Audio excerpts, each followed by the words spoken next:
Hello दोस्तों, तो आज हम डिस्कस करेंगे एमपी पटवारी का एग्ज़ाम जो कि 15 मार्च से शुरू होने जा रहा है। उससे रिलेटेड जो स्टूडेंट्स एमपी पटवारी का एग्ज़ाम देने जा रहे हैं तो उनके लिए यह इम्पॉर्टेंट हो जाता है कि प्रीवियस ईयर में क्वेश्चन पेपर किस टाइप के आते थे या किस टाइप के क्वेश्चन आते हैं। तो ये हमारे पास जो क्वेश्चन पेपर है जो 2017 का क्वेश्चन पेपर लिया गया है और आप यहाँ देख सकते हैं किस तरीके से क्वेश्चन एमपी जो पीईबी बोर्ड है जो एग्ज़ाम कंडक्ट कराता है एमपी पटवारी और उससे रिलेटेड एग्ज़ाम कुछ इस तरीके का क्वेश्चन पूछा गया है। तो बढ़ते हैं देखते हैं। तो इसमें कुछ टाइप डिफरेंट सेट दिए हुए हैं और जो पेपर था वो ऑनलाइन हुआ था 2017 में और पहले सेट में 20 क्वेश्चन दिए गए हैं जो कि जनरल नॉलेज से पूछे गए हैं। तो बढ़ते हैं और देखते हैं पहला क्वेश्चन। यहाँ पे क्वेश्चन हिंदी और इंग्लिश दोनों में दिए गए हैं। तो बढ़ते हैं देखते हैं। तो पहला क्वेश्चन है कि Bhimbetka cave are famous for its. Bhimbetka गुफाएं डैश के लिए प्रसिद्ध हैं। तो ये रॉक पेंटिंग या शैल चित्रों के लिए प्रसिद्ध हैं। तो दोस्तों आप देख सकते हैं कि इस तरीके से जो एमपीपीईबी बोर्ड है जो पटवारी का एग्ज़ाम कंडक्ट कराता है उसने 2017 में अपने एग्ज़ाम में जीके से कुछ इस टाइप के क्वेश्चन पूछे थे। तो भीमबेटका की गुफाएं रॉक पेंटिंग या शैल चित्रों के लिए प्रसिद्ध हैं। ये जो क्वेश्चन है ये प्राचीन भारत के इतिहास से पूछा गया है, एंशियंट हिस्ट्री से पूछा गया है और ये हमारे सिलेबस का पार्ट भी है। तो देखते हैं अगला क्वेश्चन। तो है कि मध्य प्रदेश के किस जिले में Lakshmibai national institute of physical education स्थित है। तो ये है ग्वालियर में। दोस्तों तो आप इस क्वेश्चन को याद रखें कि मध्य प्रदेश के किस जिले में Lakshmibai national institute of physical education स्थित है। तो ग्वालियर में। तो ये थोड़ा जीके टाइप का एमपी स्पेशल से क्वेश्चन पूछा गया है। अगला क्वेश्चन है कि परमाणु ऊर्जा आयोग देश में परमाणु ऊर्जा गतिविधियों हेतु नीति प्रतिपादित करने के लिए उत्तरदायी है। यह कब स्थापित किया गया था। तो एटॉमिक एनर्जी कमीशन कब फार्मूलेट या इस्टेब्लिश की गई थी हमारे कंट्री में, इसके बारे में आपको बताना है जो कि ईयर पूछा है। तो यह 1948 यानी 1948। तो दोस्तों आप देख सकते हैं कि ये जीके का भी है और जनरल साइंस का भी क्वेश्चन बनता है। आगे बढ़ते हैं कि निम्नलिखित में से किस पदार्थ की कमी के कारण वेरी रोग होता है या वेरी होता है। तो यह विटामिन B1 यानी इसे थायमिन भी बोलते हैं। तो आप इस याद रखें कि ये जनरल साइंस से क्वेश्चन पूछा गया है और ऐसे क्वेश्चन जीके के अंतर्गत पूछे गए हैं। बढ़ते हैं अगले क्वेश्चन की तरफ। अखिल भारतीय मुस्लिम लीग की स्थापना कब हुई यानी all India Muslim league was founded when. तो है 1906। तो ये हिस्ट्री से पूछा गया है, मॉडर्न इंडियन हिस्ट्री या इंडियन नेशनल मूवमेंट।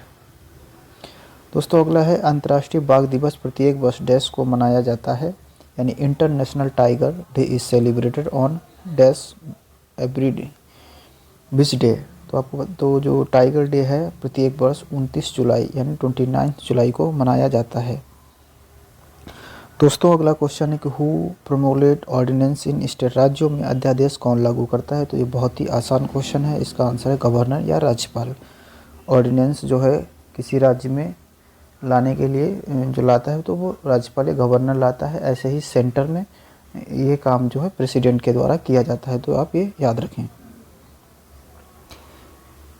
आपको बताना है किस क्षेत्र के बारे में ये बात कर रहा है। इस हिमालय क्षेत्र में 1 महीने के लंबे समय तक सैन्य गतिरोध में भारत और चीन बंद थे। क्षेत्र का नाम बताइए। India and China were locked in a month long military stand off in this Himalayan region. तो ये दोस्तों करंट अफेयर का क्वेश्चन है और उस समय ये टॉपिक बहुत ही ज़्यादा न्यूज़ में था, इसीलिए ये क्वेश्चन पूछा गया। तो उस समय ये जो रीजन इसके बारे में ये क्वेश्चन पूछ रहा है उसका नाम था डोकलाम, ठीक है, जो कि लद्दाख में है। ऐसे ही अभी भी बहुत सारे रीजन हैं जो न्यूज़ में हैं, तो आप उनको अच्छे से रिवीजन करके पढ़ के जाएँ। हो सकता है इस बार भी कुछ ऐसे क्वेश्चन पूछे जाएँ। अगला क्वेश्चन है कि डॉक्टर BR अम्बेडकर द्वारा यानी भीमराव अम्बेडकर द्वारा निम्नलिखित में से कौन सा अनुच्छेद संविधान का दिल और आत्मा कहलाता है। Which of the following article was called as heart and soul of constitution by BR Ambedkar. तो है आर्टिकल 32 अनुच्छेद 32। इसको आप याद रखें।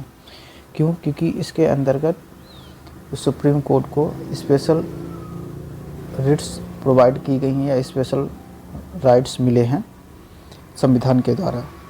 ठीक है, स्पेशल पावर मिली है सुप्रीम कोर्ट को। दोस्तों अगला क्वेश्चन है कि who is the founder of Tata group of companies. Tata समूह कंपनियों के संस्थापक कौन थे? तो ये है जमशेदजी नुसरवानजी टाटा, यानी जमशेद नुसरवानजी टाटा। ये बहुत आसान क्वेश्चन है, सभी लोगों को इसके बारे में पता होगा। निम्न में कौन सी नृत्य शैली रुक्मणी देवी अरुणाडेल से संबंधित है?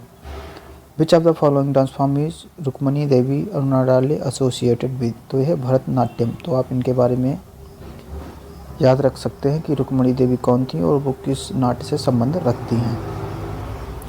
दोस्तों अगला क्वेश्चन है कि largest desert in India is dash. भारत में सबसे बड़ा रेगिस्तान कौन सा है? तो यह है राजस्थान में थार। ठीक है, इसका नाम। और जैसे आप देख भी सकते हैं कि उत्तर प्रदेश, बिहार और मध्य प्रदेश में ऐसा कोई राजस्थान नहीं है, ना आपने कभी सुना होगा। तो आसान सा क्वेश्चन था। तो very high grade iron ore is found in district of dash. तो काफ़ी उच्च श्रेणी का लौह एस डैश किस जिले में पाया जाता है? तो है दुर्ग एंड बस्तर। तो आपको बताना है कि ये दुर्ग और बस्तर किस स्टेट के या किस राज्य के जिला हैं। तो दुर्ग और बस्तर जहाँ तक हमको पता है ये छत्तीसगढ़ में आते हैं। और अगर गलत है या सही तो आप हमको कमेंट बॉक्स में बताइए। नोबेल पुरस्कार विजेता कैलाश सत्यार्थी का जन्म डैश में हुआ था। तो आपको बताना है कि जिनको ये नोबेल लॉरेट कैलाश सत्यार्थी हैं, इनका जन्म किस ज़िले में या किस राज्य में हुआ था। और इनको हमको बताना है कि इनको जो नोबेल पुरस्कार था किस उपलब्धि के लिए इनको मिला था। तो इनका जन्म जो है विदिशा में हुआ था। ये विदिशा जो है मध्य प्रदेश का एक डिस्ट्रिक्ट है या ज़िला है। और इनको किस लिए मिला था ये आपको बताना है कमेंट बॉक्स में लिख के। दोस्तों अगला क्वेश्चन है मंगलनाथ का मंदिर कहाँ है जो मंगल ग्रह को समर्पित है? तो ये है उज्जैन में। याद रखिए, इंपॉर्टेंट क्वेश्चन है।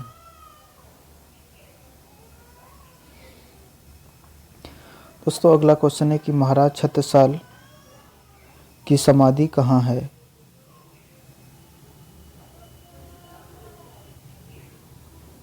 महाराज छत्रसाल की समाधि कहाँ है? तो यह है दुबेला।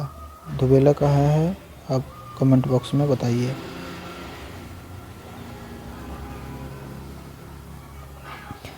दोस्तों अगला क्वेश्चन है कर्नल मार्टिन द्वारा किस मंदिर का पुनर्निर्माण कराया गया था? तो कर्नल मार्टिन द्वारा किस मंदिर का पुनर्निर्माण करवाया गया? तो यह है बैजनाथ महादेव मंदिर। ठीक है। दोस्तों अगला क्वेश्चन है कि 2014 में इस समुदाय को अल्पसंख्यक का दर्जा मिला, उसका नाम बताइए। तो यह है जैन।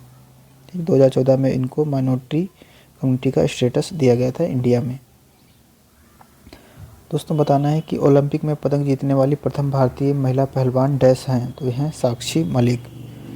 ओलंपिक में पहला मेडल इन्होंने ही जीता है, तो आप याद रखें, साक्षी मलिक।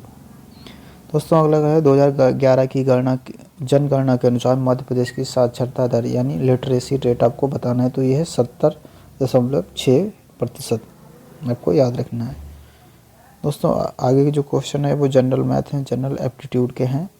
आप इनको बस देख सकते हैं कि एक पाइप एक टंकी को 4 घंटे में भर सकता है, जबकि दूसरा पाइप भी 6 घंटे में। ये दोनों एक साथ खोले जाएं तो टंकी को भरने के लिए कितने घंटों की आवश्यकता होगी। तो आप देख सकते हैं कुछ इस टाइप के रीजनिंग और मैथ से क्वेश्चन पूछे गए थे। ठीक है, जिनको मैं अभी यहाँ सॉल्व नहीं करूँगा, बस देख सकते हैं वीडियो को पॉज कर करके। इस तरीके के रीजनिंग और मैथ से क्वेश्चन पूछे गए थे। देख सकते हैं कि चारों दूरी का भी पूछा गया है कि एक व्यक्ति ए से बी इतने किमी प्रति घंटे की रफ्तार से चल के पहुँचता है, तो फिर ऐसे ही आप देख सकते हैं कुछ इस तरीके के क्वेश्चन पूछे गए हैं प्रीवियस ईयर में। अब दोस्तों आ जाते हैं जनरल हिंदी पे। राजस्थानी डैश पश्चिमी हिंदी, पूर्वी हिंदी तथा बिहारी हिंदी की उपभाषाएं हैं। राजस्थानी, पश्चिमी हिंदी, पूर्वी हिंदी और बिहारी की उपभाषाएं हैं पहाड़ी। ठीक है, राजस्थानी पहाड़ी। संयुक्ताक्षर हैं, इनमें से आपको बताना है कि मिट्टी, बिल्ली, दिल्ली। तो कुम्हार जो है संयुक्त अक्षर है। तो उसको बताना है कि हंस शब्द का अर्थ है। तो हंस एक पक्षी है, तो उसका अर्थ एक पक्षी है। जो अव्यय वाक्य में किसी शब्द के बाद लगभग उसे विशेष बल प्रदान करते हैं वे डैश अव्यय कहलाते हैं। तो आपको निपात। विसर्ग से पहले ई या ऊ और हो और बाद में का, खा, टा, ठा, पा, फा में से कोई वर्ण हो तो विसर्ग का डैश हो जाता है सा। ठीक है, ये याद रखें। पुष्प का पर्यायवाची निम्नलिखित में या निम्न में कौन सा है? तो सुमन। सुमन है जो पुष्प यानी फूल का एक पर्यायवाची है। जो नया आया हो के लिए शब्द निम्नलिखित में कौन सा है? तो है नवातुंग। ठीक है, नवातुंग। अगला क्वेश्चन है गायक का संधि विच्छेद निम्नलिखित में कौन सा है? तो है गय प्लस अक, तो इसका संधि विच्छेद गायक है। पाप का विलोम शब्द निम्नलिखित में कौन सा है? तो है पुण्य। सम उपसर्ग के बिना उपसर्ग से बना शब्द निम्नलिखित में कौन है? तो है सम्मुख।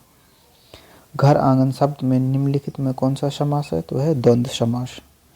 बरस पड़ना मुहावरे का अर्थ निम्न में कौन सा है? क्रोध में आना यानी बरस पड़ना। परिणति का शुद्ध रूप निम्नलिखित में कौन है? परिणति। ओके। वात्सल रस का स्थायी भाव इनमें से कौन सा है? वत्सल।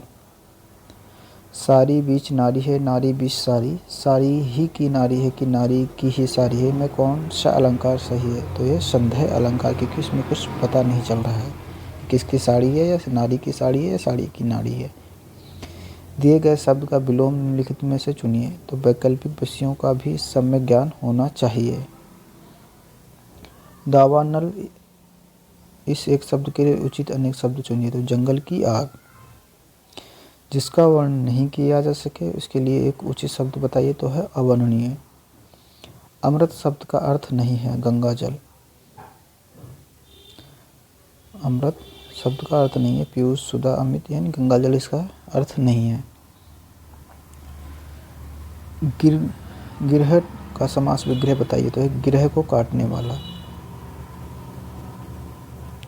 दोस्तों आगे के क्वेश्चन हैं रूरल इकॉनमी और पंचायती राज, जो कि पटवारी के मुख्य पार्ट हैं। किस योजना का नाम बदलकर नेशनल रूरल लाइवलीहुड मिशन यानी राष्ट्रीय ग्रामीण आजीविका मिशन रखा गया है? तो यह स्वर्ण जयंती ग्रामीण रोजगार योजना। तो याद रखें। अगला क्वेश्चन है कि मध्य प्रदेश में किसान मित्र का प्राथमिक कार्य क्या है? तो यह शासकीय योजनाओं के बारे में जानकारी प्रसारित करना। अगला क्वेश्चन है कि मध्य प्रदेश हस्तशिल्प उत्पादों की पूरे भारत में बिक्री करने वाले विक्रय केंद्र का क्या नाम है? तो यह मृग नयनी। स्वर्ण जयंती ग्राम स्वरोजगार योजना किस वर्ष आरंभ की गई थी? तो 1999 में। निम्नलिखित में से कौन सा प्रयोजन नहीं है जिसके लिए एक कृषि निवेश ऋण एक किसान को दिया जाता है? तो यह है बीज की खरीद। सुकन्या समृद्धि योजना के अंतर्गत खाता खोलने के लिए अधिकतम किस आयु